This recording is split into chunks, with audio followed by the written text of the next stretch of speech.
राम राम राम हरे हरे, हरे कृष्ण कृष्ण कृष्ण हरे हरे,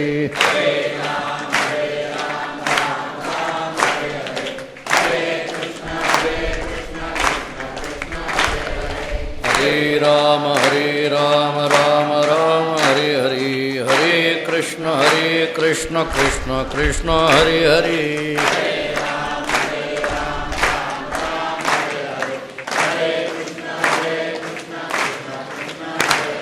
हरे राम हरे हरे, हरे कृष्ण कृष्ण कृष्ण हरे हरे,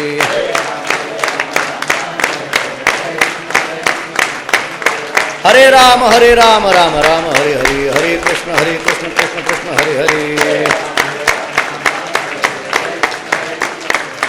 पुंडलीकवरदे हरि विठ्ठल श्री ज्ञानदेव तुकाराम सद्गुरु बोधराज महाराज की जय.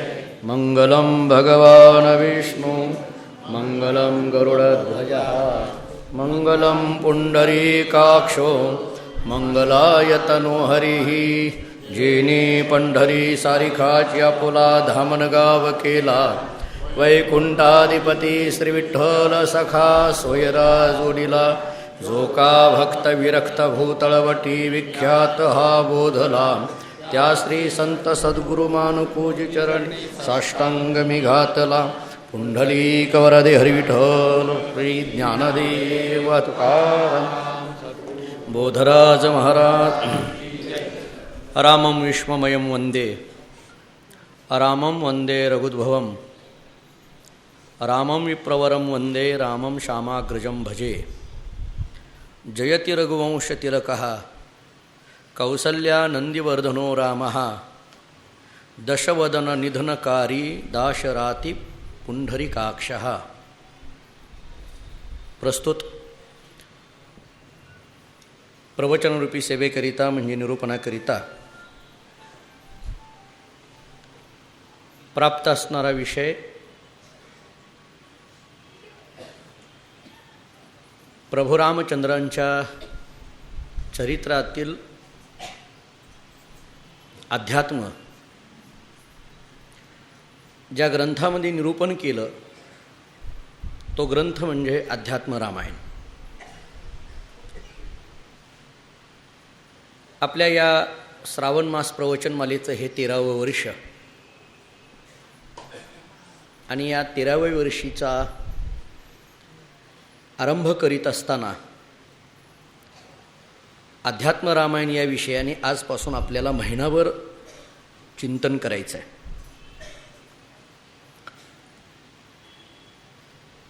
खरं तर रामायण हा विषय अत्यंत गोड आणि आदर्शप्रधान अशा पद्धतीचा विषय आहे. मगाशी सन्माननीय उल्हासदादा पवार यांनी त्यांच्या भाषणामध्ये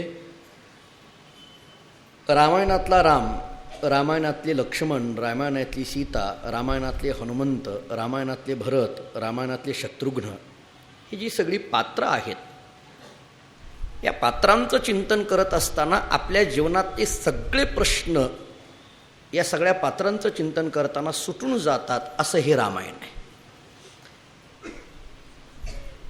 म्हणून प्रत्येकाला ऐकावं वाटणारं आणि प्रत्येकाच्या सर्वनामध्ये गोडी निर्माण करणारं असं हे रामायण आहे. पण मी यावर्षी जो रामायणाचा विषय घेतला, रामायणातलं चिंतन आपण जे करणार आहोत, बहुतांशी आपल्या सर्वांना रामायणातल्या कथा ह्या सर्वांना माहीत आहेत, नाही असं नाही. मग ते पूर्वीच्या काळामध्ये रामायण नावाची मालिका पाहून माहीत असेल किंवा अन्य काही असेल.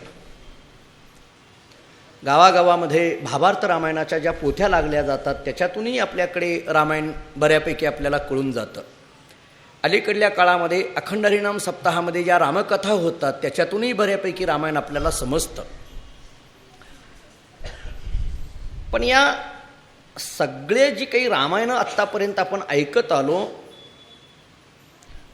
तेच रामायण आपल्याला महिनाभर ऐकायचं आहे का, हा प्रश्न बहुतांशी श्रोत्यांच्या मनामध्ये निर्माण झालेला असेल. जेव्हापासून विषय कळाला तेव्हापासून बहुतेक माहीत असलेल्याच कथा महाराज यावर्षी महिनाभर सांगणार.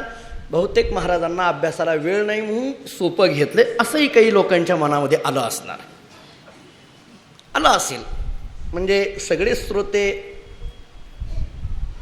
एकाच बाजूने विचार करतात असं नाही. माझ्या अभ्यासाचाही विचार करणारे बरेचसे श्रोते आहेत, नाही असं नाही. म्हणून विषय घेतानाच मी अध्यात्म रामायण असा विषय घेतलाय. म्हणजे मी तयार करून नाव तुम्हाला सांगितलंय अशातला प्रकार नाही. ज्या रामायणाचं आपण महिनाभर चिंतन करणार आहोत तो एक प्रासादिक ग्रंथ आहे. अध्यात्म रामायण हा एक प्रासादिक ग्रंथ आहे.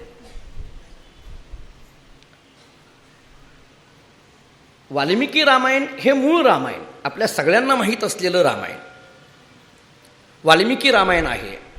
एकनाथ महाराजांनी केलेलं भावार्थ रामायण आहे, आनंद रामायण आहे, तमिळ रामायण आहे, तेलुगू रामायण आहे, विचित्र रामायण आहे. त्याच्यात सगळे विचित्रच कथा आहेत. विचित्र रामायण आहे. ही जशी रामायणं अशी अनेक, म्हणजे जवळजवळ कुणी 100 रामायणे सांगितली, कुणी 108 रामायणे सांगितली, कुणी 200 रामायणं झालीत इथपर्यंत सांगितलं. तुलसीदासजींचं रामचरित्र मानस आहे. ज्या रामकथा चालतात त्या तुलसीदासजींच्या रामचरित्र मानसमधून चालतात. याच अनुषंगाने हे एक अध्यात्म रामायण आहे. संपूर्ण संस्कृतमध्ये असलेला हा ग्रंथ आहे. वाल्मिकी रामायणाची जशी 7 कांड आहेत तसे या अध्यात्म रामायणाची सुद्धा 7 कांड आहेत. त्या प्रत्येक कांडांचा विचार आपल्याला करायचा आहे. वाल्मिकी रामायणामध्ये जसे सर्ग आहेत तसे इथंही सर्ग आहेत. या अध्यात्म रामायणामध्ये 7 कांड आहेत, 65 सर्ग आहेत आणि या अध्यात्म रामायणातल्या श्लोकांची संख्या आहे 4399. आणि हे लक्षात ठेवा की इतके सगळे श्लोक झाल्याशिवाय रामायण आपलं संपत नाही. म्हणून मी डिजिटल बोर्डवर प्रारंभाची तारीख टाकली, संपयीची तारीख टाकलेली नाही. का टाकली आहे दादा तुम्ही? नाही, मी तरी देताना लिहून दिली नव्हती. याचा अर्थ हे श्रावण मासापुरतं मर्यादित राहील असं सांगता येत नाही. हे किती दिवस चालेल सांगता येत नाही. बहुतेक लोक उद्यापासून आता कमी होतील.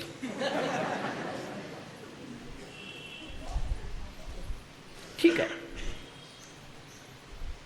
काय आहे आता हे अध्यात्म रामायण? आज श्रावण मासा प्रवचनमालेचा आज आपण आरंभ करतोय, आजपासून सुरुवात करतोय. आरंभ म्हणतो आपण, सुरुवात म्हणतो. मगाशी जगदाळे सरांनी सांगितल्याप्रमाणे उद्घाटन म्हणतो. हाही शब्द आहेत याला. प्रवचनमालेचं उद्घाटन. ठीक आहे, उद्घाटन तर उद्घाटन, आपल्याला काय. उद्घाटक भेटला म्हणून उद्घाटन, अन्यथा उद्घाटन नाही. आणि असा भेटला उद्घाटक, चला करू उद्घाटन. त्यांनी येता येता मला फोन केला, म्हटले महाराज मला तुम्हाला भेटायचं आहे. मी यांना बोललो, ते यायला लागलेत, भेटायला यायला. ते म्हटले उद्घाटन करू. भेटलेत तर करू उद्घाटन, म्हणून उद्घाटन. नाहीतर तुम्ही असं समजू नका हा एक काही पार्ट आहे का, अजिबात नाही. आपल्याकडे आरंभ आहे, आजपासून आरंभ होतोय कथेला. श्रावण मासाचा आरंभ आहे. श्रावण मासाचा महिमा मगाशी सांगितला त्यांनी. मी मागेही कित्येकदा बोललोय की श्रावण मास हा श्रवण सुखाचा सोहळा आहे. आज आरंभ होत असताना कोणत्याही गोष्टीच्या आरंभाला खूप महत्त्व आहे. जीवनाचे सुद्धा 3 टप्पे सांगितले ना हो. एक आरंभाचा टप्पा सांगितला, एक मध्य टप्पा सांगितला आणि एक शेवटचा टप्पा सांगितला. कोणत्याही क्षेत्रामध्ये आरंभाला खूप महत्त्व दिलं जातं. मनुष्य जीव म्हणून जन्माला येतो तिथून सुद्धा त्याचा आरंभच आहे ना. त्याच्या जीव म्हणून जन्माला आला की त्याचा आरंभ सुरू झाला.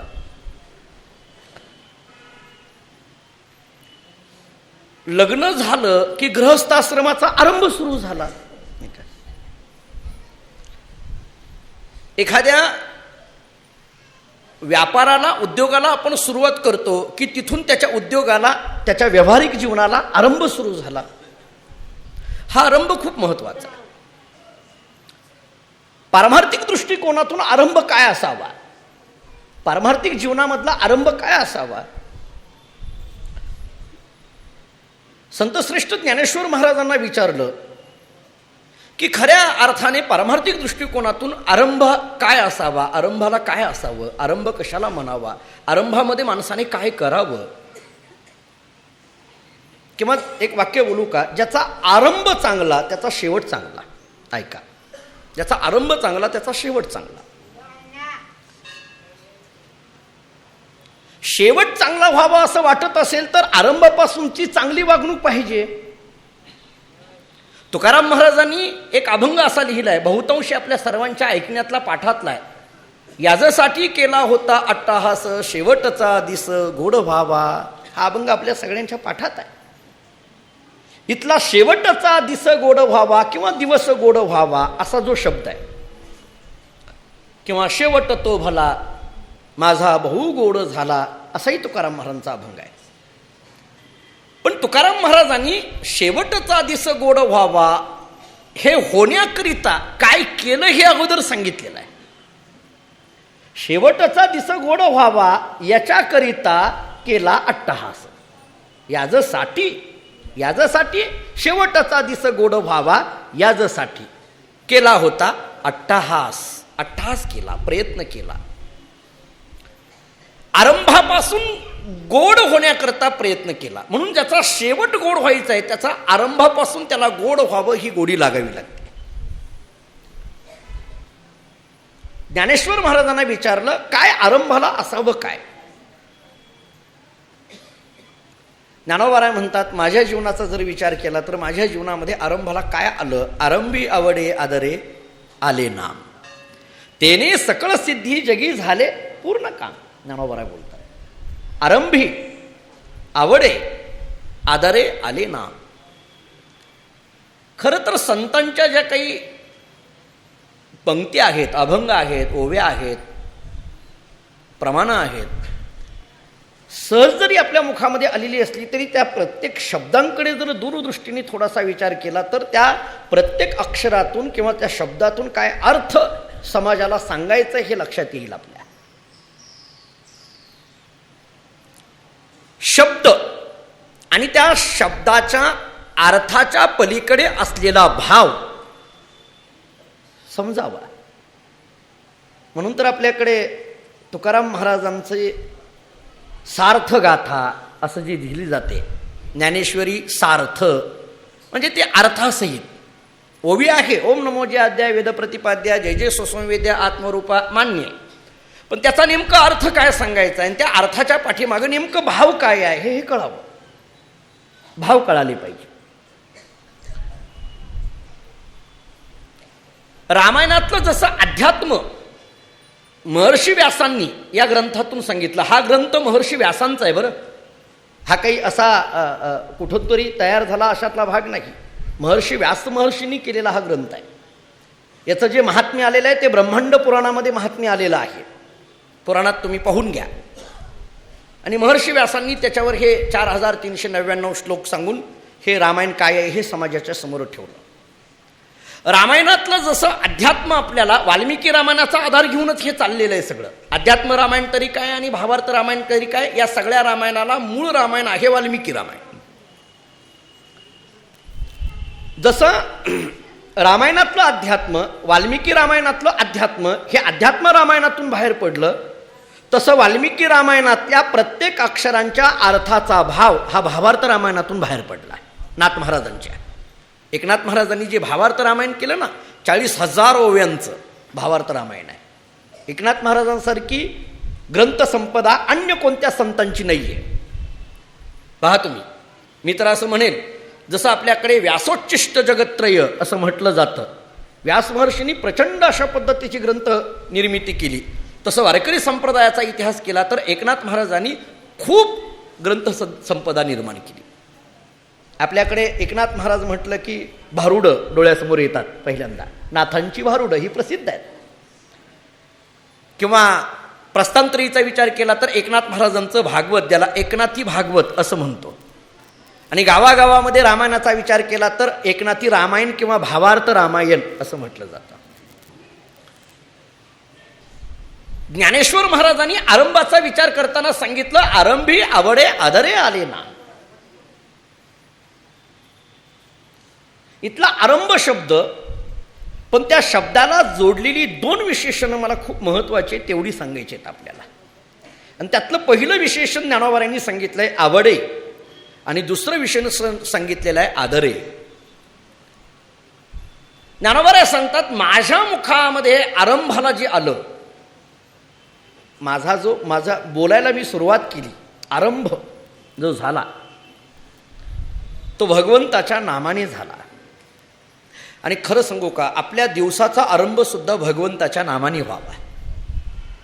सकाळी उठल्यानंतर भगवंताच्या नामाने, सकाळी उठल्यापासून संध्याकाळी झोपेपर्यंत काय कर्म करावी आणि ती कशी करावी ही आपल्याला वैदिक संस्कृतीने सांगून ठेवलेलं आहे. काय करावं, नित्यकर्म काय आहे हे सांगितलंय, काहीतरी नित्यनेम सांगितलंय. तुकाराम महाराजांचं बोलणं थोडंसं स्पष्ट आहे, मी त्यांच्याच भाषेत तुम्हाला सांगून जातो. तुकाराम महाराज म्हणतात, जर भगवंताच्या संबंधाने जर आपल्या जीवनामध्ये सकाळी उठल्याबरोबर जर काही नित्यनियम नसेल, भगवंताच्या संबंधाने जर आपल्या जीवनामध्ये जर काही नित्यनियम नसेल, तर तुकाराम महाराजांनी त्याच्याकरता एक विशिष्ट शब्द वापरलाय, काही नित्यनियमाविन अन्न खायतो श्वान, असं म्हटलंय. श्वान म्हणजे कुत्रा. काही नित्यनियमाविन, नित्यनियमाशिवाय जर आपण काही ग्रहण केलं, म्हणजे उठल्याबरोबर, आता मला ते अलीकडे तो इंग्रजीतला शब्द कळेना, बेड टी कुठून काढलाय काय माहीत नाही मला. हे लोकांना उठल्याबरोबर लागतो चहा, चहा असल्याशिवाय जमत नाही त्यांना. याचं कारण त्यांनी तुकाराम महाराजांचा गाथाच वाचला नाही. तुकोबाराय सांगतात, अरे काही नित्यनियमाविन अन्न खायतो श्वान, काहीतरी नित्यनियम असला पाहिजे. भगवंताच्या संबंधाने काहीतरी नित्यनियम, आरंभ त्याचा नित्यनियम, जो आरंभ आपल्याला दिवसाचा करायचा आहे तो काहीतरी परमात्म्याच्या संबंधाने झाला पाहिजे, त्याच्याशिवाय आपला दिवस मंगलमय जाणार नाही. आरंभ फार महत्वाचा आहे जीवनातला. ज्ञानोबाराय म्हणतात, माझ्या आरंभाला, माझ्या मुखामध्ये जे आलेलं आहे ते भगवंताचं नाम आलेलं आहे. पण ज्ञानोबारांनी असं सरळ सांगितलं नाही, त्याला दोन विशेषणं देऊन सांगितली. मला त्या विशेषणाकडे पुन्हा आपल्याला घेऊन जायचं आहे की ज्ञानोबारांनी असं, ठीक आहे हो, आरंभाला माझ्या मुखामध्ये आले नाम असं म्हटलं असतं तर ठीक होतं, पण इथं आरंभी आवडे आणि आरंभी आदरे आले नाम, आणि असं आरंभी आवडे आणि आदरे जर असेल तर तेने सकळ सिद्धी जगी झाले पूर्ण काम. तर तेने सकळ सिद्धी जगी झाले पूर्ण काम. आता काही काम राहिलं नाही, मग सकळ सिद्धी जगी झाले पूर्ण काम. का? आरंभी आवडे आदरे आले ना. आरंभाला आवडीनं आणि आदरानं भगवंताचं नाम माझ्या मुखामध्ये आलं. नामाविषयीची आवड आणि नामाविषयीचा आदर या दोन भिन्न संकल्पना आहेत. किंवा मी व्यावहारिक पातळीवरनं बोलून पुढे जातो. एखाद्या वस्तूविषयीची असलेली आवड आणि एखाद्या वस्तूविषयी असलेला आदर याच्यामध्येही भिन्नता आहे. ज्या वस्तूविषयी आमच्या मनामध्ये आवड असेल त्या वस्तूविषयी मनामध्ये आदर निर्माण होईलच हे सांगता येत नाही, आणि ज्या वस्तूविषयी मनामध्ये आदर आहे त्या वस्तूविषयी मनामध्ये आवड निर्माण होईलच असंही सांगता येत नाही. आणि म्हणून दोन शब्द ज्ञानोबारांनी वापरले. भगवंताच्या नामाबद्दल आवड तर आहेच आहे, पण आदर सुद्धा आहे. आवडही आहे आणि आदरही आहे. एकनाथ महाराज हरिपाठात सांगतात, आवडीने भावे हरिनाम घेसी, तुझी चिंता त्याशी बस. लोक काय करतात, तुझी चिंता त्याशी सर्व आहे एवढंच पाठ करतात, पहिलं पाठच करत नाहीत. आणि मग म्हणतात, महाराज असं कसं काय, सगळं आम्ही त्याच्यावर सोपवलं होतं, त्यांनी काहीच केलं नाही. तुम्ही म्हटला सगळं देवावर सोडा, सगळं देवावर सोडा, काहीच केलं नाही त्यांनी. म्हटलं असं कसं काय होईल, तो करेल, पण त्याच्याकरता आवडीने भावे. बरं, मला नाथ महाराजांचे सुद्धा मी म्हणून म्हटलं की तुम्ही त्या शब्दांच्या अर्थाकडे चला, फक्त प्रमाण वाचून पुढे जाऊ नका. हरिनाम घेसी, पण कसं, आवडीने भावे असं सांगितलंय. आम्ही हरिनाम घेतो नाही असं नाही. लोक तर अगदी छातीटोकपणे सांगतात, महाराज रोज सकाळी 108 मण्यांची माळ ओढल्याशिवाय, ओढणं म्हणतात ते, आणखी इथंच कळालं मला. माळ ओढतो म्हणतात ना, सकाळ सकाळ एक माळ ओढून टाकतो. तुझी चिंता त्याशी सर्व आहे, होईल कसं काय? म्हणून नाथ महाराजांनी आवडीने व्हावे हा शब्द घातला. ज्ञानोबांनी आरंभी आवडे हा शब्द घातला. आदरे, फक्त आवडे नाही, आदरे, आणि फक्त आदरे नाही, आवडे. अरे आवडीने माझ्या मुखामध्ये नाम आलंय आणि त्या नामाविषयी माझ्या मनात आदरही आहे. आदर आहे, नामाविषयी आदर असावा, नामाविषयी आदर असावा, नामाविषयी आवडही असावी. आता किती आवड असावी, किती आदर असावा? रामायण आपल्याला ऐकायचेच आहे, रामनामाचंच फक्त ऐकायचं आहे. आता तुम्ही रामायणातली सगळी पात्र डोळ्यासमोर घ्या की त्या पात्रांच्या मनामध्ये काय प्रभू रामचंद्रांच्या नामाविषयी काय आवड होती आणि प्रभू रामचंद्रांच्या नामाविषयी काय आदर होता. राम शब्द लिहिल्याबरोबर ही दगड तरतात. रामसेतू प्रकरण आपल्याला अभ्यासायचं आहे. हा काय आहे हो? रामनामाविषयीचा आदरच आहे ना. राम शब्द लिहिल्याबरोबर ती दगड तरतात, याचा अर्थ आहे राम शब्द लिहिल्यानंतर तो दगड राहिला नाही, आता तो राम झालेला आहे. हा आदर आहे. तो दगड राहिला नाही, आता तो राम झालेला आहे. त्याला दगड म्हणायला तयार नाही आता ते माकड. वानर सुद्धा त्या दगडाला दगड म्हणायला तयार नाही राम शब्द लिहिल्यानंतर. वानराला कळतंय. नाही हो, मी पुढलं बोलत नाही. तुम्ही काय झालंय 12 वर्ष ऐकल्यामुळे पुढलं तुम्हाला कळायला लागले माझ्या मनातलं, बाकी काहीच नाही झालं. मुद्दा आपल्याला काय ऐकायचा आहे?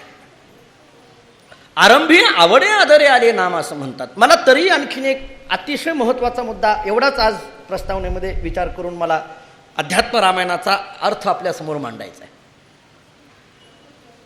इथं जे ज्ञानोबांनी आरंभी आवडे आणि आदरे शब्द म्हटलंय आणि आले नाम असं, मुखा आले नाम असं जे म्हटलंय ना, मुखा म्हणजे तोंडाला नाम येण्याकरिता ज्ञानोबांच्या तोंडामध्ये हे नाम आलं. मग पुन्हा आणखीन प्रश्न असा निर्माण होतो की राम हे नाव किंवा विठ्ठल हे नाव, कृष्ण हे नाव, किती काही असेल, हे नाम ज्ञानोबांच्या मुखामध्ये येतं, तुकाराम महाराजांच्या मुखामध्ये येतं, नामदेवरायांच्या मुखामध्ये येतं, मग आमच्या मुखामध्ये का येत नाहीये? का असं होत असेल? मी त्याचं एक कारण रामायणातूनच आपल्याला सांगतो. रामायणातून सांगतो. खरं तर भगवंताचं नाम मुखामध्ये येण्याकरिता सुद्धा पूर्वपुण्यही लागते. ऐका, सहजासहजी येत नाही. आवड निर्माण होण्याकरता सुद्धा पुण्यही लागते. मी ज्ञानोबांचं पुन्हा एक प्रमाण आपल्या पाठातलं देतो. बहुता सुकृताची जोडी म्हणून विठ्ठल आवडी. म्हणून विठ्ठल आवडी, पण त्याच्याकरता बहुता सुकृताची, अरे पुण्य उदयाला आलं म्हणून विठ्ठल आवडी. काहीतरी पुण्य आमचं उदयाला आलं म्हणून विठ्ठलाविषयी आवड निर्माण झाली, म्हणून भगवंताच्या नामाविषयी आवड निर्माण झाली. पुण्य उदयाला आलं ना, पुण्य यावं लागतं, त्याच्याशिवाय होत नाही. मुखामध्ये नाम यायचं असेल तर पुण्य यावं लागतं. मी तेवढंच बोलत नाही, परमार्थाच्या संबंधाने सगळ्या गोष्टी आपल्या समोर मांडतो. मुखामध्ये नाम यायला घ्यायला पुण्य लागतं एवढंच नाही, भगवंताच्या संबंधाने श्रवण करायला सुद्धा पुण्यच लागतं, ऐकायला सुद्धा पुण्य लागतं. महाराज, आपण काहीतरी पूर्वपुण्य केलेलं असेल की कमीत कमी आपल्याला भगवंताच्या दारामध्ये 1 तासभर बसता तरी येत आहे, पुण्य लागतं. आणि जर आपल्याकडून हे होत नसेल तर ओळखावं की आपल्याला काहीतरी पाप आडवं यायला लागले, ओळखावं. काही काही लोक म्हणतात, महाराज अहो 6:30ला मी प्रवचनाला निघालोच होतो हो, पण तेवढ्यात पाहुणे आले. पाहुणे नाही, ते पाप आडवं आलं तुझ्या, बाकी काही नाही. माफी मागून बोलतो, पण मी जे अभ्यासलंय ते बोलतो तुम्हाला मी.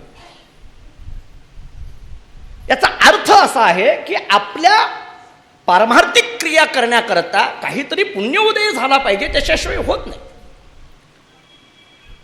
ज्ञानोबा सांगतात की आरंभी आवडे आदरे आले नाम. अरे माझ्या मुखामध्ये आरंभाला आवडीनं आदरानं मुखामध्ये माझ्या नामस्मरण आलं, मग इतरांच्या मुखामध्ये असं का होत नाही? याचं एकच कारण आहे की पुण्योदय झालेला नाही, भाग्योदय झालेला नाही. आपल्याला माहीत असलेलाच कथाप्रसंग, पण जरा वेगळ्या अंगातून तुमच्या जरा त्याच्यातला एक अर्थ याच्या संबंधाने फक्त मांडतो मी. वाल्मिकी रामायण, वाल्मिकी ऋषींची कथा सगळ्याला माहिती आहे की हे वाल्मिकी ऋषी म्हणजे मूळ कोण माहिती आहे, वाल्या कोळी आपण स्पष्ट म्हणतो. खरं तर त्यांचं नाव सांगितलेलं आहे रत्नाकर दस्सू, मूळ आडनाव, मूळ नाव रत्नाकर दस्सू, रत्नाकर नाव सांगितलेलं आहे. आणि दस्सू या शब्दाचा अर्थ आहे डाकू, असा वाल्मिकी रामायणातूनच हे नाव आलेलं आहे. पुढं त्यांचं कर्म विचित्र होतं. आलेल्या लोकांना खरं तर मूळ ते चांगल्या स्वभावाचे असताना लहानपणी पुन्हा दुर्जनाच्या संगतीत लागले आणि बिघडत गेले, ते अति बिघडत गेले, अशी कथा सांगितली वाल्मिकीबद्दल. आणि मग वाटमाऱ्या करणं, चोऱ्या करणं, दरोडे टाकणं, आलेल्या सावकारांच्या जवळचं सोनं नाणं घेणं, प्रपंच त्याच्यावर चालवणं, हे सगळं चालू होतं त्या रत्नाकर म्हणजेच वाल्या ज्याला आपण म्हणतो त्या वाल्या कोळीचं. आणि मग हा जो असणारा वाला कोळी, या पद्धतीचं त्याचं वागणं चाललेलं. योगायोगाने नारद महर्षी तिथून निघालेले, देवर्षी नारद मुनी निघालेले. मला काय सांगायचं आहे, माझा मुद्दा काय आहे ते लक्षात घ्या. आरंभी आवडे आदरे आले नाम, एवढंच ज्ञानोबरांचं प्रमाण मी घेऊन बोलतोय. देवर्षी नारद मुनी आले आणि नारद मुनी म्हटलं की मग मुखामध्ये अखंड भगवंताचं नामस्मरण, श्रीमन नारायण नारायण, अशा नारायण नारायण या भगवंताच्या नामस्मरणामध्ये देवर्षी नारद मुनींचा प्रवास सुरू होता. नेमकं त्याच जंगलातून देवर्षी नारद मुनी निघालेले आणि हा वाल्या कोळी हातामध्ये शस्त्र घेऊन उभा राहिलेला. समोरून देवर्षी नारद मुनी येत होते. नारदांनी वाल्या कोळ्याला पाहिलं. तो वाल्या कोळी नारदांकडे पाहतोय. जसे नारदजी जवळ येत आहेत तसा वाल्या कोळी विचार करतोय की हा माणूस माझ्या जवळ आलाय, परंतु याच्या चेहऱ्यावर कोणतीच प्रतिक्रिया दिसत नाहीये. हा जवळ तर आलेला आहे. बहुतांशी मला पाहिल्यानंतर दोन गोष्टी होतात. एकतर मला पाहिल्यानंतर कोणी मला प्रतिकार करण्याकरता, प्रहार करण्याकरता, प्रतिहार करण्याकरता प्रयत्न करतो, किंवा मला पाहून पलायन करतो, पळून जातो.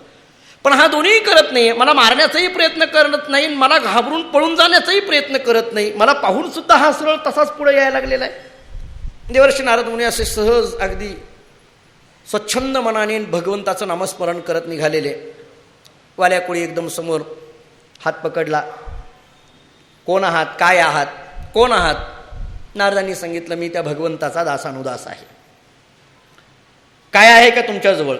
नारदांनी सांगितलं काही नाही, ही एवढी विणा आहे, त्या विणेशिवाय दुसरं काही नाही, पाहिजे तर ही घेईन, माझ्याबरोबर कर भजन, बस. काही नाही म्हटले माझ्यावर. खोटं बोलताय काय? नाही, मी बोलतोय ते खरं आहे. मला तुमची झडती घ्यायची आहे, घे. काय बघायचं ते बघ. बघायला लागला नारदा. तो वाल्या कोळी सगळं नारदांच्या पाहायला लागला.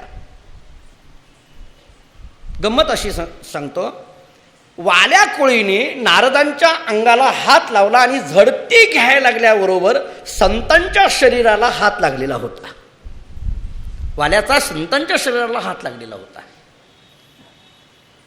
संतांचं शरीर, संतांचा सहवास, संतांचा संग, संतांचा स्पर्श. संत मंगमय वाचून पहा, किती महत्वाचं आहे ते सांगितलंय. असे सांगतात की गंगा माता ज्यावेळेस खाली येणार आहे त्यावेळेस त्या गंगेने त्या भगीरथाला दोन प्रश्न विचारले. त्या गंगा मातेने भगीरथाला दोन प्रश्न विचारले. हे भगीरथा, मी तुझ्या साधनेने खाली यायला लागली आहे, परंतु माझा वेग खूप आहे, माझा प्रवाह वेग प्रचंड आहे माझा. या वेगाला धारण करणारं कुणीतरी पाहिजे ना, या वेगाला धारण करणारं कुणीतरी पाहिजे ना. माझा वेग सहन होईल का या पृथ्वी मातेतल्या सगळ्या जीवांना? भगीरथीने सांगितलं, काळजी करू नका, भगवान श्री महादेव शंकर आपल्या जटेच्या माध्यमातून तिचा वेग, तुझा वेग धारण करतील, काळजी करायचं काम नाही. दुसरा प्रश्न गंगा मातेने विचारलेला तो माझ्या या विषयाच्या संबंधाने खूप महत्वाचा आहे. गंगा मातेने दुसरा प्रश्न असा विचारला, मी यायला लागले खरं, परंतु मी प्रवाहित होत असताना या गंगेमध्ये, माझ्या या प्रवाहामध्ये कित्येक पापी लोक इथं येऊन स्नान करणार. मला खाली येण्याचं तू कारणच मी सांगतोय की अनेक पापी लोकांना पुण्यवान करायचं म्हणून. हां, फेडीत पापता पोखीत तिरीचे पाद, गंगा जाय समुद्रा आप जैसे, किंवा गंगा जाय आप समुद्रा जैसे ज्ञानोबरायांनी वर्णन केलंय. या गंगेचा स्वार्थ समुद्राला जाऊन मिसळायचा असला तरी जाता जाता अनेक पापी लोकांना पुण्यवान करायचंय ना. गंगा मातेने भगीरथाला प्रश्न विचारला, माझ्या या प्रवाहामध्ये अनेक पापी लोक इथं स्नान करणार. भगीरथाने सांगितलं, हो मी त्याच्याकरताच अट्टहास करतोय, तुम्ही खाली आलं पाहिजे. अरे पण त्या पापी लोकांनी केलेलं स्नान ते पाप माझ्यावर येऊन पडणार, याचं काय आहे का नाही. त्यांचं पाप निघून जाईल, पण मी त्यांच्यामुळे पापी होणार ना. त्यांचा स्पर्श झाल्यामुळे मला येणारं जे पाप आहे ते माझ्यातलं पाप कसं निघून जाणार, मी कशी शुद्ध होणार, माझ्या ठिकाणचं पाप कसं जाणार. भगीरथाने फार गोड उत्तर दिलं. भगीरथाने सांगितलं गंगा मातेला, हे आई, ज्या पद्धतीने तुझ्या ठिकाणी येऊन पापी लोक स्नान करतील त्या पद्धतीने तुझ्या या प्रवाहामध्ये सत्पुरुष संत सुद्धा स्नान करणार आहेत. तिथं आलेलं तुझ्या ठिकाणचं पाप सगळे ते सत्पुरुष काढून टाकतील, तुला चिंता करायचं काम नाही म्हटले. तुला चिंता करायचं काम नाही. गंगेमध्ये असलेलं सुद्धा जे काही अधर्म किंवा जे पाप आहे ते सुद्धा शुद्ध करण्याचं काम संतांच्या ठिकाणी आहे. म्हणून पापही घालवणारे, तापही घालवणारे आणि दैन्यही घालवणारे असे संत आहेत. एका सुभाषितकाराने फार गोड वर्णन केलंय. गंगा पापम शशितापम दैन्यम कल्पतरुस्तथा पापम तापम च दैन्यंच घ्नन्ति संतो महाशयाः. सुभाषितकार वर्णन करतो, गंगा पापम शशितापम दैन्यम कल्पतरुस्ततः. अरे पाप घालविण्याकरता गंगा आहे, पाप घालविण्याकरता गंगा आहे, गंगेमध्ये स्नान आहे. पाप घालविण्याकरता गंगेमध्ये स्नान आहे. अधिक महिन्यामध्ये काशीला जाऊन आपण करून आलोय आता, बरोबर आहे की नाही. ताप घालविण्याकरिता चंद्र आहे. सुभाषितकार वर्णन करतोय, पाप घालवण्याकरता गंगा आहे, ताप घालवण्याकरता चंद्र आहे आणि दैन्य घालवण्याकरता कल्पतरू आहे. म्हणजे कल्पतरूकडे गेलं की दैन्य जातं, चंद्राकडे गेलं की ताप जातो आणि गंगेकडे गेलं की पाप जातं. पण संतांच्या जवळ गेलं की पापही जातं, तापही जातं आणि दैन्यही जातं. वेगळं जायची गरजच नाही. झाली पापा तापा तुटी, दैन्य गेले उठाउठी. तुकोबाराय सांगतात, आपल्या पदरचं नाही आहे. तुकाराम महाराज सांगतात, झाली पापा तापा तुटी ना. अरे संतांच्या जवळ गेलं, पापही गेलं, तापही गेलं आणि दैन्यही गेलं. गंगेमध्ये गेल्यानंतर फक्त पाप जात आहे, ताप आणि दैन्य जात नाही. चंद्राजवळ गेल्यानंतर फक्त ताप जातोय, पाप आणि दैन्य जात नाही. कल्पतरूर जवळ गेल्यानंतर फक्त दैन्य जातं, पाप आणि ताप जात नाही. पण संतांच्या जवळ गेल्यानंतर पापही जातं, तापही जातं आणि दैन्यही जातं. देवर्षी नारद मुनी संत आहेत आणि देवर्षी नारद मुनींची गाठ वाल्याला पडलेली आहे. त्या वाल्या कोळीने स्पर्श केलेला आहे. सगळं पूर्णपणे तपासून घेतलं पण कुठेही काही सापडलं नाही, काहीच सापडलं नाही. देवर्षी नारद मुनींकडे काही सापडलं नाही, कारण देवर्षी नारद मुनी काही हरिभक्तीपरायण नव्हते. माझं बोलणं कळालं असेल. आत्ताच्या जर हरिभक्तीपरायणाला जर तपासलं तर त्याच्याकडे इतकं सापडेल की दुसरीकडे कुणाकडे सापडणार नाही, इतकं सापडेल आता. पण ते देवर्षी नारद मुनी होते, मुनिवर्य होते, काही सापडलं नाही. वाल्या कोळीच्या लक्षात आलं त्यांच्याकडे काही नाही. आणि मग वाल्या कोळीने विचारलं, तुमच्याकडे काही नाही, काही नाही.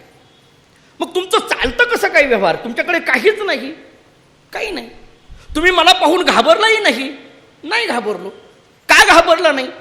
नारदाने सांगितलं, अरे आम्ही त्या भगवंताचे दास आहोत, तर त्याचे दास असल्यानंतर कुणाला काही घाबरायचा प्रश्नच येत नाही, आम्हाला कुणाला भ्यायचा काही प्रश्नच येत नाही. कोण आहे तो भगवंत, काय करतो तो. नारदाने सांगितलं, जो सत्कर्म करतो त्याच्या ठिकाणी पुण्य देतो आणि जो दुष्कर्म करतो त्याच्या ठिकाणी पाप देतो, तो भगवंत आहे. वाल्याने विचारलं, सत्कर्म म्हणजे काय आणि दुष्कर्म म्हणजे काय. बघा काय प्रश्न चालले. नारदांनी सांगितलं, जे चांगली कर्म केली जातात त्याला सत्कर्म म्हटलं जातं आणि जे वाईट कर्म केली जातात त्याला दुष्कर्म म्हटलं जातं. वाल्याने विचारलं, चांगलं कर्म म्हणजे काय आणि वाईट कर्म म्हणजे काय. हे सुद्धा माहीत नव्हतं वाल्याला. चांगलं कर्म म्हणजे काय आणि वाईट कर्म म्हणजे काय. एखाद्याला सहकार्य करणं हे चांगलं कर्म आहे आणि एखाद्याला त्रास देणं हे वाईट कर्म आहे. तो म्हटला, त्रास देणं म्हणजे काय. नारदांनी सांगितलं, एखाद्याला मारलं तर ते त्रास देणं झालं, ते दुष्कर्म झालं. वाल्याने विचारलं, मी इतक्या लोकांना मारलंय, मग हे दुष्कर्म झालं का? नारदांनी सांगितलं, महादुष्कर्म झालं, थोडं नव्हे. तो म्हटला, मग याचं काय फळ, या दुष्कर्मामुळे काय होणार आहे? नारदांनी सांगितलं, याच्यामध्ये याचा काही परिणाम होणार का? नारदांनी सांगितलं, अरे बाबा, एखाद्याला तुला जर चिमटा घेतला तर तुला त्रास होतो, त्याचं दुःख होतं ना तुला, तू काहीतरी मनामधून शिव्याशाप देतोच ना. तसं तू जर एखाद्याला मारलेला असेल तर त्याच्यामुळे त्याला त्रास झाला, दुःख झालं, त्याच्यामुळे काही प्रायश्चित्त तुला त्याचं भोगावं लागणार आहे. वाल्याने तिथं पुन्हा स्वतःचा युक्तिवाद लढवला आणि वाल्याकुळी म्हणायला लागला, हो ठीक आहे हो, परंतु मी जे काही हे दुष्कर्म करायला लागलो ते असं सांगतात की ते 7 रांजण भरले त्यांनी मारून असं म्हणतात. आता ते 7 रांजण हे आपण एक कळावं, म्हणजे इतकं पाप केलं होतं याच्याकरता आहे बरं का. 7च होते असं नाही, ते किती होते पण कळावं, सहजासहजी माणसाला कळावं. लोक म्हणतात, भरपूर कामं असले की लोक म्हणतात ना 1760 कामं म्हणतात का नाही बघा. मला कळत नाही हे मराठी शब्द कुठून आणलं काय कळे ना काय. बघा तुम्ही 1760 कामं असतात का, पण बोलता 1760 कामं महाराज, काय माहिती तुम्हाला, उगे एकच काम आहे का, आम्हाला उठलं की प्रवचन का, असं बोलतात आणखीन आम्हाला. म्हणजे त्यांचं म्हणणं असतं की यांना दुसरं काही काम नाही याच्याशिवाय. वाल्याने तिथं सांगितलं की ठीक आहे, पण मी जे हे दुष्कर्म केलं ते मी माझ्याकरता म्हणून नाही केलं, माझ्या घरचा प्रपंच चालवण्याकरता, माझ्या बायकोकरता, लेकरांकरता, आईवडिलांकरता मी केलेलं होतं. नारदांनी सांगितलं ते तुझं कर्तव्य आहे, तू कसं करतो याच्याशी त्यांचं काही घेणं देणं नाही. नाही तो हे केलेल्या पापामध्ये ते सहभागी असतील, अजिबात नाही, तू जाऊन विचार. घरी गेला, सगळ्यांना विचारलं, त्या घरच्यांनी सांगितलं आम्हाला काही घेणं देणं नाही, माहिती आहे आपल्याला सगळं, हे तू केलं तुम्ही आमचं सगळं भागवलं पाहिजे, आम्हाला काही नाही. झाला आला, त्याला आता जाणवायला लागलं की कोणी माझ्याबरोबर नाही, माझ्या पापामध्ये कोणी सहभागी नाही. एक व्यवहाराची किंवा एक सूत्रच असं आहे की आपल्या चांगल्या कामामध्ये खूप लोक सहकारी होतात, पण वाईटामध्ये कुणी सहकारी होत नाही आपल्याला. त्याच्या लक्षात आलं की कोणी नाही, बायको नाही म्हणते, मुलं नाही म्हणतात, आईवडील नाही म्हणतात, कोणी आपलं याच्यामध्ये नाही. आणि मग वाल्या येऊन नारदांना सांगायला लागला की नारदा, अहो देवा, खूप माझ्याकडनं चूक झाली, पाप झालेला आहे, काय करावं कळेना. माणसाचं मन पालटण्याची शक्ती किंवा पालटण्याची क्षमता ही त्याच्या अंतःकरणात निर्माण झालेल्या पश्चातापात असते. ऐका, माणसाचं मन कधी पालटतं? सांगून लवकर पालटत नाही, काही दाखवून पालटत नाही.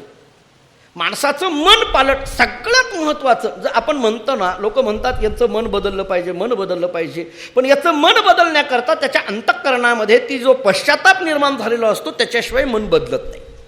वाल्याचं तेच झालं, पश्चाताप मनात निर्माण झाला, मन बदललं. आणि मग वाल्या कोळी दोन्ही हात जोडून देवर्षी नारद मुनींना म्हणायला लागला, याच्यातून बाहेर पडण्याकरता काय करू सांगा. खूप गयावया करायला लागला, पाया पडायला लागला, खूप मोठं पाप झालंय, काय करू. नारदांनी सांगितलं, काळजी करू नको, तो परमात्मा फार दयाळू आहे, तू जर त्याचं नामस्मरण केलं तर तू तरुण जाशील. काय नामस्मरण? म्हणले राम नाम घे. वाल्या कोळ्याच्या मुखामध्ये ते राम म्हणायला लागला, परंतु राम शब्द येईना, राम नाम काही येईना. इथपर्यंतचा विषय मला आत्ता मुद्दा मांडायचा आहे. किती प्रयत्न केला तर राम काही येईना. शेवटी नारदांच्या लक्षात आलं आणि नारदांनी सांगितलं, एक काम कर, मरा म्हण. अध्यात्म रामायणामध्ये असं सूत्रच किंवा श्लोकच असा आलाय, मरेती जप सर्वदा, मरेती जप सर्वदा. नारदांनी सांगितलं मरा म्हण. मला तुम्हाला विचारायचं आहे, वाल्या कोळी नारदांच्या बरोबर इतका वेळ झालं बोलतोय, बरोबर आहे का नाही? किती वेळ झालं बोलतोय ना, कित्येक प्रश्न विचारलेत, सगळं झालंय. बर, नारदांनी मरा म्हटल्याबरोबर मरा म्हणायला तो तयार झाला. राम म्हण म्हटलं तर राम काही येईना, त्याच्या मुखामध्ये राम शब्द येईना. मरा म्हण म्हटलं तर मरा यायला लागलं. अरे राम याच्यामध्ये असलेला रा आणि याच्यामध्ये असलेला म आणि मरा म्हणण्यामध्ये असलेला म आणि मरामध्ये म्हणण्यामध्ये असलेला रा, हे सगळं सारखंच आहे ना हो. मराठी भाषेच्या दृष्टीने वर्ण सारखेच आहेत ना. हे मरा म्हणण्यामधलं म अक्षर काय आणि राम म्हणण्यामधलं म अक्षर काय? एकच आहे ना.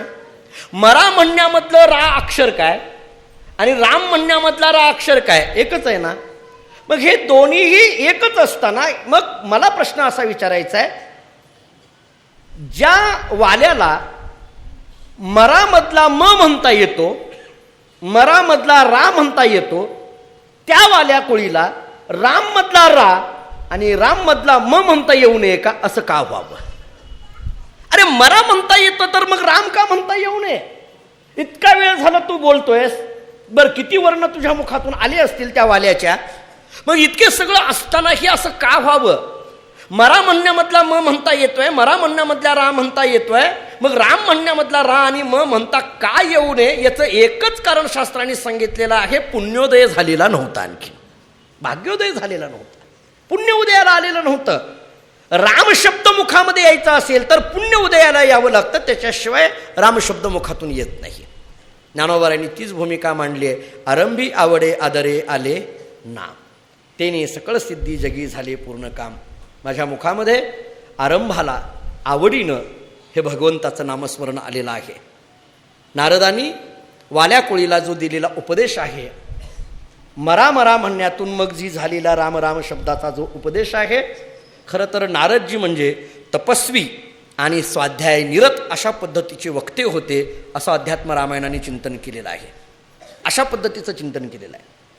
आणि मग जे नारदांनी वाल्मिकी ऋषी त्या वाल्याला रामशब्दाचा उपदेश केला, त्याच नारदांचा विचार अध्यात्म रामायणाच्या महात्म्यामध्ये ब्रह्मांड पुराणात आलेला आहे.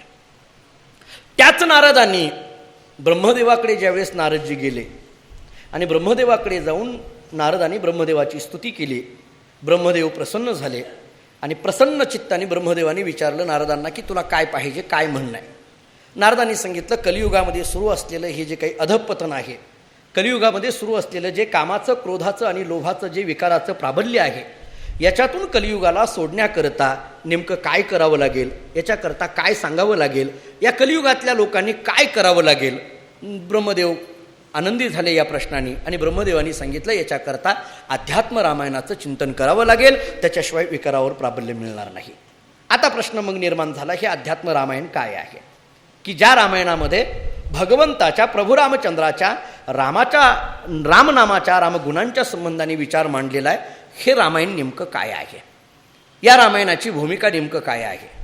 या अध्यात्म रामायणातल्या अगदी बालकांडामध्ये रामहृदय नावाचा एक पहिलाच अध्याय आहे बालकांडामध्ये, आणि या रामहृदयामध्ये ही कथा किंवा याची भूमिका अशी आलेली आहे की कैलासामध्ये भगवान शंकर, कैलासपती भगवान शंकर सिंहासनावर बसलेले आहेत.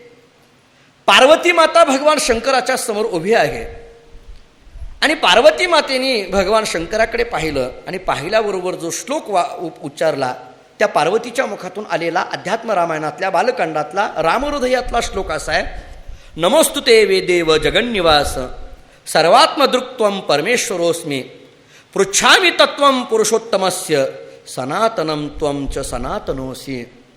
ती पार्वती बोलायला लागली, नमोस्तुते देव जगन्निवास, हे जगाच्या नियंत्या भगवान श्री महादेव, भगवान श्री शंकर यांच्या समोर हात जोडून पार्वती माता भगवान शंकरांना बोलायला लागली. आणि बोलत असताना तिने 2 प्रश्न विचारले. पार्वती मातेने भगवान शंकराकडे पाहिलंय आणि भगवान शंकरांना म्हणू लागले, हे प्रभू, माझ्या मनामध्ये 2 प्रश्न निर्माण झालेले आहेत, या 2 प्रश्नाची उत्तर कृपा करून मला सांगा. पार्वती मातेने प्रश्न विचारलेले आहेत भगवान शंकराला. पण हे प्रश्न कसे आहेत पहा. साध्या भाषेत बोलायचं झालं तर बायकोनी नवऱ्याला विचारलेले प्रश्न कसे असावे, बायको नवऱ्याला विचारते, नाही असं नाही, पण आपल्या घरातल्या बायकोनी आपल्याला विचारलेले प्रश्न वेगळे आणि इथं पार्वतीने शंकराला प्रश्न विचारलेले वेगळे. आपल्यालाही प्रश्न विचारतात, नाही असं नाही, पण पार्वतीने प्रश्न विचारलाय, 2 प्रश्न विचारले. त्यातला पहिला प्रश्न असा आहे, ज्ञानम सविज्ञानम अथानुभक्ती वैराग्ययुक्तम च मितम विभास्वत. पार्वती माता म्हणते की हे प्रभू, मला आत्मज्ञान कसं प्राप्त होईल? ज्ञान जे वैराग्ययुक्त असलेलं जे आत्मज्ञान आहे ते कसं प्राप्त होईल हे सांगा. आणि दुसरा प्रश्न या अध्यात्म रामायणाच्या संबंधाने विचारलेला आहे. पार्वती माता भगवान शंकरांना म्हणते, या युगामध्ये प्रत्येकजण या प्रभू रामचंद्रांचं नामस्मरण करतोय, रामनामाचं भजन करतात. प्रत्येकाच्या मुखामध्ये राम राम राम होत आहे, प्रत्येकाच्या मुखामध्ये रामभक्ती दिसून येते. मान्य, मला माहीत आहे की भक्तिर्दृढा नौर्भवती प्रसिद्धा. हा संसार सागर तरुण जाण्याकरता भक्ती ही एक अशी नौका आहे की ज्या नौकेच्या माध्यमातून इकडल्या कडेवरनं तिकडल्या कडेवर जाता येतं. मान्य आहे मला. पण मला या भक्तीच्या संबंधाने प्रश्न तुम्हाला विचारायचे आहे. पार्वती म्हणते की या रामचरित्राच्या बाबतीत, या रामनामाच्या बाबतीत, या रामभक्तीच्या बाबतीत माझ्या मनामध्ये एक संशय निर्माण झाला आहे. अध्यात्म रामायणाची ही भूमिका आहे. ऐका, पार्वती माता महादेवाला म्हणते, हे महादेवा, ज्या प्रभू रामचंद्राच्या नामाचं चिंतन या कलियुगातला प्रत्येक जीव करतोय, ज्या प्रभू रामचंद्रांची भक्ती कलियुगातला प्रत्येक जण करतोय, त्या भक्तीबद्दलच, त्या रामनामाविषयीच नव्हे नव्हे त्या रामचरित्राविषयीच माझ्या मनामध्ये एक संशय निर्माण झाला आहे. संशयामध्ये दोन प्रकार असतात. संशय निर्माण होतो नाही असं नाही, आपल्याही मनामध्ये संशय निर्माण होतात. पण जिज्ञासेपोटी निर्माण झालेले संशय वेगळे आणि द्वेषापोटी निर्माण झालेले संशय वेगळे. ऐका, खरं तर संशय म्हटलं की पाप. संशया होणी थोर अनिक पाप नाही घोर, असं संत वचन आपल्याला सापडतं. संशय नसावा नसावा इथपर्यंतच्या सगळ्या गोष्टी आपण बोलल्या जातात. नव्हे, इथं बोलताना पार्वती माता म्हणते की माझ्या मनामध्ये अशी एक संशयाची गाठ निर्माण झाली आहे. मी जरा थोडं स्पष्ट बोलू का? कॅन्सरच्या गाठीपेक्षा सुद्धा खराब गाठ असते बघा ही संशयाची गाठ.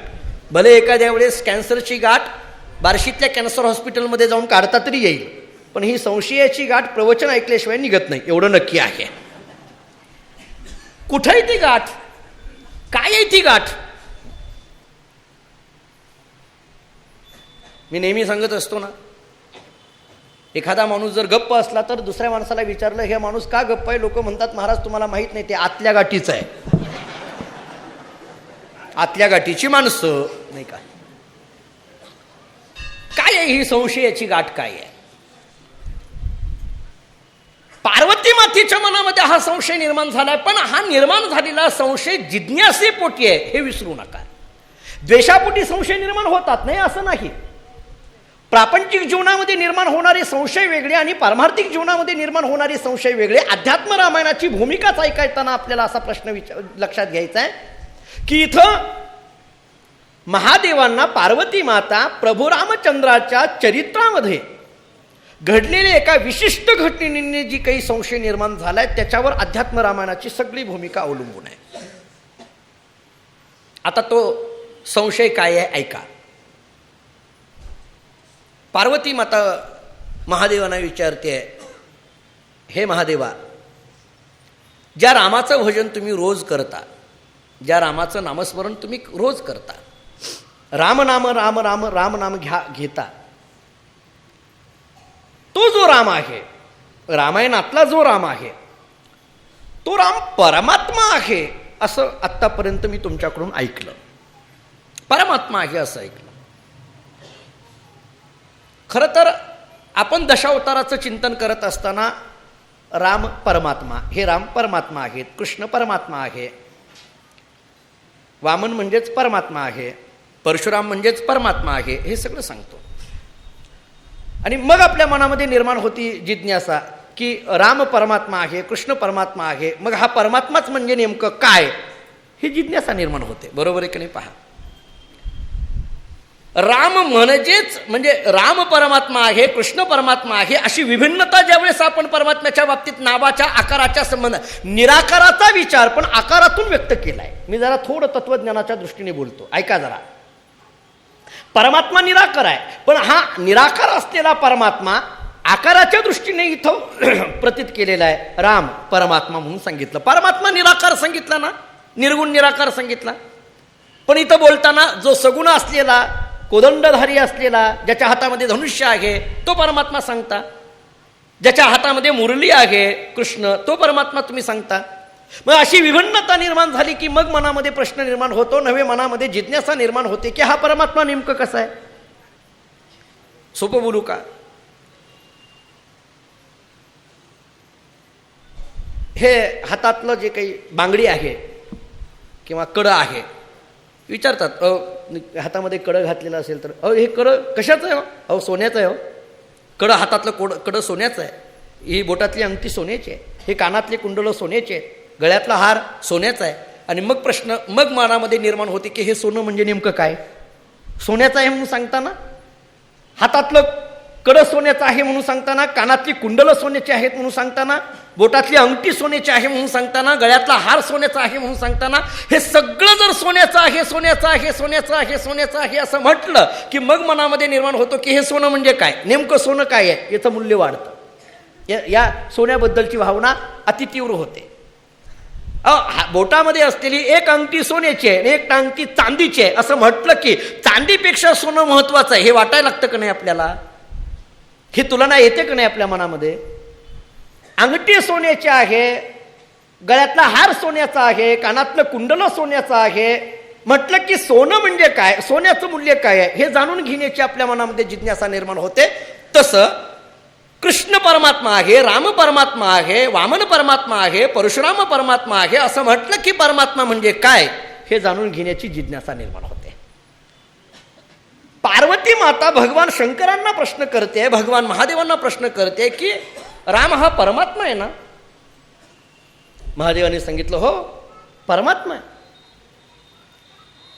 मग परमात्मा आहे त्याचं भजन करायला सांगता तुम्ही. मग माझा प्रश्न असा आहे, पार्वतीने काय प्रश्न विचारला, अरे हा राम जर देव असेल, हा राम जर परमात्मा असेल तर या परमात्म्याने स्वतःची सीता रावणाने पळवून नेल्यानंतर त्या अरण्यामध्ये जो विलाप केला, जो आरडाओरडा केला, बायको गेल्यानंतर हा परमात्मा म्हणून सांगता आणि बायको निघून गेल्यानंतर आरडाओरडा करायला लागलात, मग सामान्य माणसात याच्यात काय फरक राहिला? माणसंही करतातच की. काय म्हणून याचं भजन करायचं? पार्वतीचा प्रश्न कसा आहे बघा. हा परमात्मा आहे ना, अरे सामान्य माणसं सुद्धा जर त्याच्या जीवनात जर एखादी दुःखाची घटना घडली तर आरडाओरडा करतातच ना. जर घरामध्ये एखादी दुःखाची घटना घडली तर तेही रडतात, तेही ओरडतातच ना. मग हा रामही जंगलामध्ये ओरडतोय, विलाप करायला लागलाय, बरं तोही अगदी झाडाझुडपांना सुद्धा कवटाळायला लागलाय आणि सीता कुठे आहे, सीता कुठे आहे विचारायला लागलाय. तुम्ही भावार्थ रामायण वाचा जरा. भावार्थ रामायणात फार गोड वर्णन केले नाथ महाराजांनी. असं सांगतात की ते ज्यावेळेस रामप्रभू सीता सीता सीता म्हणून ओरडत निघाले त्यावेळेस एका उंच टेकडीवर एक असलेलं झाड होतं आणि ते झाड असं वाऱ्याने हलायचं, त्याचा शेंडा हलायचा. झाडाचा तो शेंडा, वारं खूप यायचं आणि त्या वाऱ्यामुळे त्याचा शेंडा असा हलायचा. तो शेंडा हलायला लागल्याबरोबर प्रभू रामचंद्रांनी पाहिलं आणि प्रभू रामचंद्रांना वाटायला लागलं की हे झाड असं सांगतंय की मला माहिती आहे, इकडे ये. इतका भाव काढलाय. आणि मग ते धावत धावत प्रभू रामचंद्र त्या झाडाजवळ गेले आणि त्याला विचारायला लागले सीता कुठे आहे? झाडाला. आणि मग तो काय, आता झाड काय बोलत असतं काय? झाडाला विचारलं सीता कुठे आहे? काय नाही म्हटलं की मग प्रभू रामचंद्रांनी सांगितलं, अरे हे मला तर अगोदर होय म्हटलं, माहीत आहे म्हटलं आणि पुन्हा नाही म्हणायला लागला, उपटूनच टाका झाड. लक्ष्मणाने मग तिथं विचारलं की तुम्ही हे काय करायला लागलात, असं का रागाला चाललात, का नेमकं असं करायला लागलात? याच धर्तीवरचा प्रश्न पार्वतीचा आहे. पार्वती माता महादेवाला विचारते की तुम्ही राम परमात्मा म्हणून सांगताना मग परमात्मा असलेल्या रामाने असं सामान्य माणसासारखं वागावं का? आणि जर सामान्य म्हणून जर हा राम असेल तर त्या रामाचं भजन करायची काय गरज आहे? ते रामनियम घ्यायची काय गरज आहे? रामभक्ती करायची काय गरज आहे? पार्वती मातेने महादेवाला प्रश्न विचारलाय. जे महादेव सतत रामनामामध्ये मग्न आहेत त्या महादेवांना प्रश्न केलाय. काय नेमकं कारण असेल? तुम्ही परमात्मा म्हणत असाल तर त्यांनी असं वागायला नको आहे, आणि तो जर असा वागत असेल तर तो परमात्मा नाही. महादेवानी पार्वती मातेकडे पाहिलं आणि पार्वती मातेकडे पाहून स्मितहास्य केलं आणि पार्वती मातेला महादेवजी म्हणायला लागले, हे देवी, आत्तापर्यंत अशा पद्धतीचा प्रश्न मला कुणीही विचारला नाही. आत्तापर्यंत अशा पद्धतीचा प्रश्न कुणीही विचारला नाही. आत्तापर्यंत अशा पद्धतीची कोणीही प्रश्न विचारत नाही. तिचंच नाव बायको, बाकी काही नाही. महादेवाने सांगितलं, पार्वती तू प्रश्न असा विचारते की परमात्मा जर राम असेल तर सामान्य माणसासारखं त्यांनी का वागावं, आणि तो जर सामान्य माणसासारखा वागत असेल तर त्याला परमात्मा का म्हणावा? आलं लक्षात तुमच्या? परमात्मा असेल तर सामान्य माणसासारखं का वागावं आणि सामान्य मनुष्य असेल तर त्याला परमात्मा का म्हणावा? महादेवाने सांगितलं, हे जी प्रभू रामचंद्रांनी केलेली जी लीला आहे, या लीलेमध्ये एक अध्यात्म आहे. हे जे केलं ना, या लीलेमध्ये एक अध्यात्म आहे. पार्वतीने सांगितलं, मला तेच अध्यात्म ऐकायचं आहे, सांगा. महादेवाने सांगितलं, 7:30 वाजून गेल्या.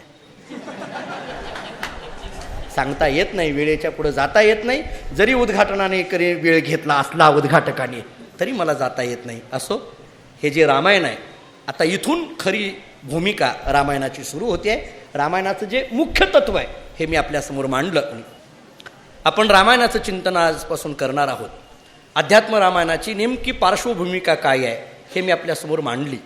आणि हे अध्यात्म रामायण हा ग्रंथ काय आहे, त्याचे श्लोक किती आहेत हेही आपल्याला सांगितलं, की नेमकं कळावं आपल्याला. हे ज्या विषयाचं आपण चिंतन करणार आहोत, व्यासांनी केलेले हे रामायण आहे, त्याचा विचार आपल्याला करायचा आहे. आणि पार्वती मातेने विचारलेला जो प्रश्न आहे त्याला उत्तर जे महादेवाने दिलं ते इथून संपूर्ण रामायण होईपर्यंत महादेव बोलतात आणि पार्वती माता ऐकते. महादेवाच्या आणि पार्वतीमधून हा संवाद आपल्याला महिनाभर याचं चिंतन करायचं आहे. आजचा आपला हा श्रावण मासाचा आरंभाचा दिवस आहे, पहिलाच दिवस आहे. आणि आरंभाला आपण रामायणाच्या या चिंतनाला आजपासून आरंभ केला आहे. रोज अगदी वेळेमध्ये 6:30 ते 7:30 या वेळेमध्ये ही रामायणाची आपली प्रवचनमाला चालणार आहे. प्रत्येक कथेतला अर्थ मी या ठिकाणी सांगणार आहे.